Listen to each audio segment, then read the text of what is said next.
ojirawe male wanae ta iton dodo edie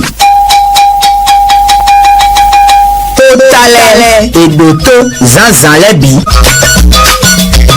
to tale we ojirawe male wanae okodoru we keten diaspora fmd minu madoto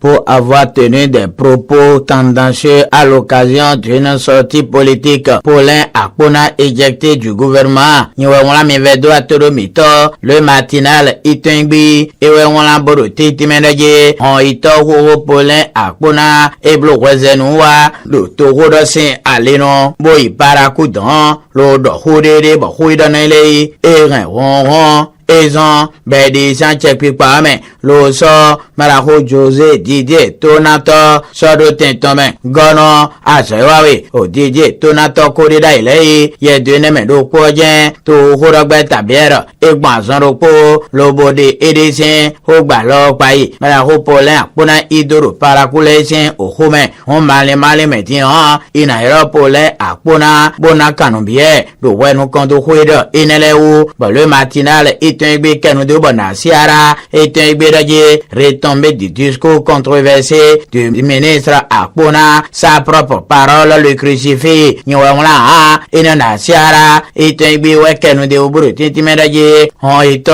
Hoho, Paulin Akpona Sin Huido, do Paracoudon Kozan, Bedi Sanchez Pame, Hogbe, et des soutans Wazantin, Bekeyan, Clozo Gilo, Inonasiara, Itengbe, Ewekende Buru, Ekadesi, et somme de Boro de Tomé à Zonropo, Ewen, Hoito Jose, Didier, Tonato, Ewe, Isodin, Nasiara, Itengbe Waruki Cambioraje, Hoito, Jose, Didier, Tonato, Hoito, Jinu Kozin Podo, Aykumba Jiton Poyaje, Cambio Hiwe, Nasiara, Isodonoton, Lo Cambio Chobo, le Béninois libéré, Aboubaka, Takuton, Itengbe, Lo Kendeo, Bora Akpona comme Khoumen, talent aime bien, qui châtie bien, Yowala, Inon, le Béninois libéré, Itengbe, Ewe, Miena libéré information, mon coton, le grand regard, Itengbe,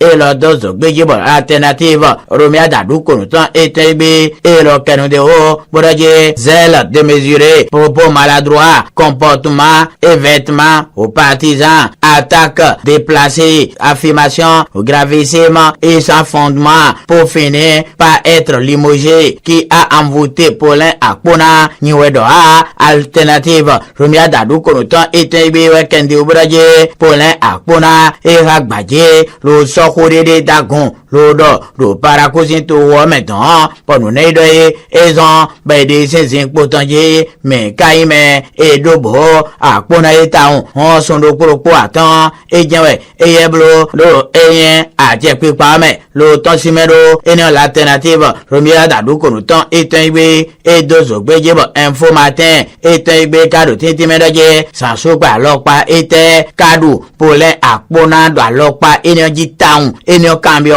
Info Matin, Christophe Agonton, et ça donne autant éjecté du gouvernement pour avoir critiqué son prédécesseur, quel monstre a bien peu piqué Paulin Akpona, Info Matin, Itengbe, et ouais, Dozo Beye, Libération, Itengbe, et le télégramme, Etienne Wissouton, l'investigateur du jour, le soleil bénin info, le grand jury Elias Akpamoliton, et l'Okendeo, Boromien Badjamen Bodo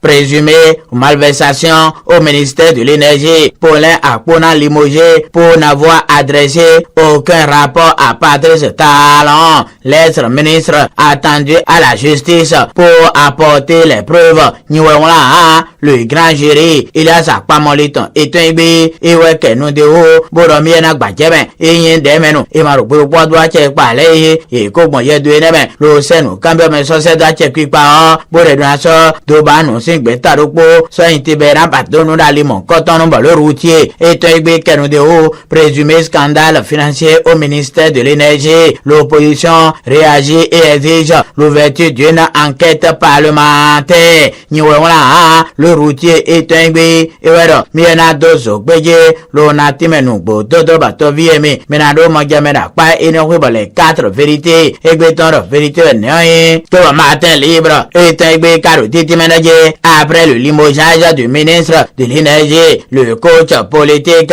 Badama sur la braise, Niwangla, Martin Libre, et Toibi, et Wangla Buru Titi Médaje, et des Paulin Akpona, et Hoïto, et Ronkpenukundo, à y mettre donc Miton, pour le Zogman, Panko, le Beneto Miton, mais oui, déjà, mais tant le tour de à l'inuti, Miokanjo, et Eddie, et le Martin Libre, et Toibi, et Wero, Miena Dozo, Beye, Lona Timenu, Dodo Bato Viemi, Menado Mogamera, pas, et Nyowe, dans tout Miton, le potentiel, et Toibi,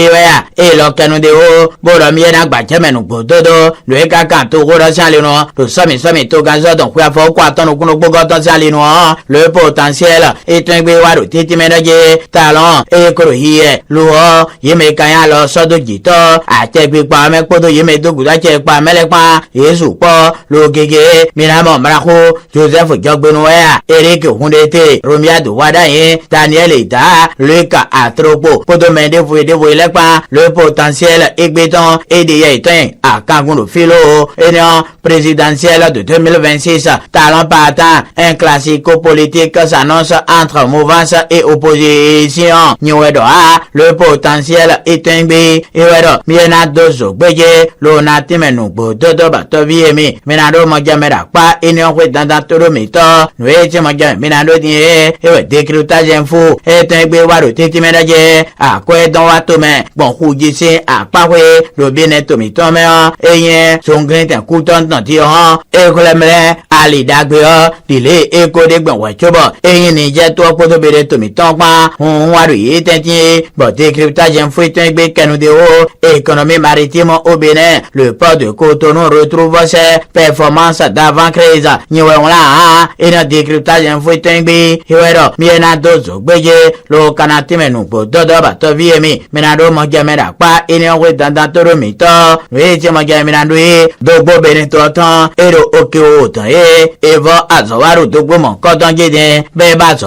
le Beneto Melo, Fraternité et un Bewekendeo, réouverture de la frontière d'Okeo, la RN5, enfin débarrassée des obstacles infrastructurels, Niwedoa, Fraternité et un Bewedo, Miena Kenudeo, le Kanaba Jamenupo, Dodo Batoviemi, Menado Mogamera, pas énéoé dans Toromito, Joba le grand jury, Elias Akpamolito et un Belokendeo, pour la suite au grave révélation de Paulin Akpona à Parakou, l'opposition réagit et demande l'ouverture d'une enquête parlementaire. Niwedoa, le grand jury, Elias Akpamolito et Tengbi, Iweke Nudeo, Boromiena Bajamelona Timenubo, Dodo Toromito, le télégramme, Etienne Rousseau Karaje, accusation de détournement de fonds au ministère de l'énergie, de l'eau et des mines. 12 députés de l'opposition demandent une enquête parlementaire. Le télégramme est un biwekende obraje et dans tout quoi bon amionje le hoinfwe non kwe non kondo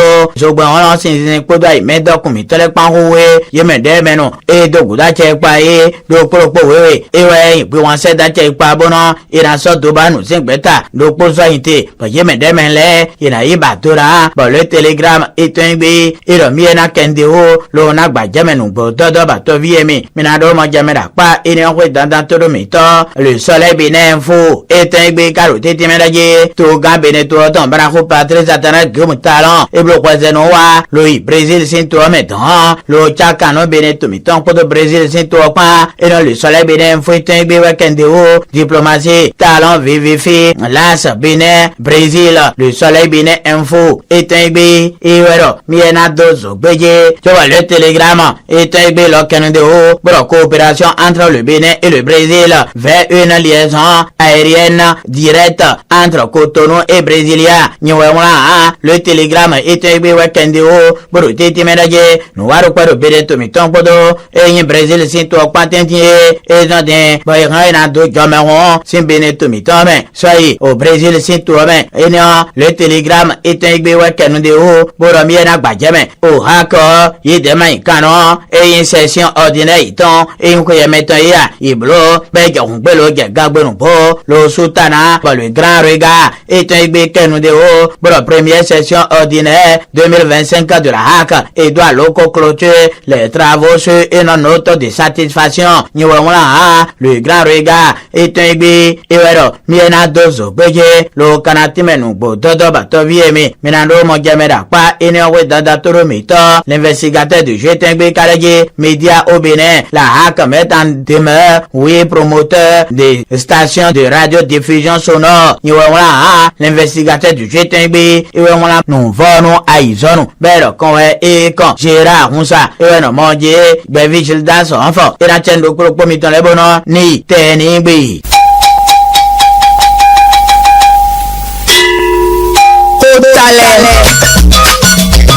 we ojira we male wai kai ton dodo edie totale edoto zanzan lebi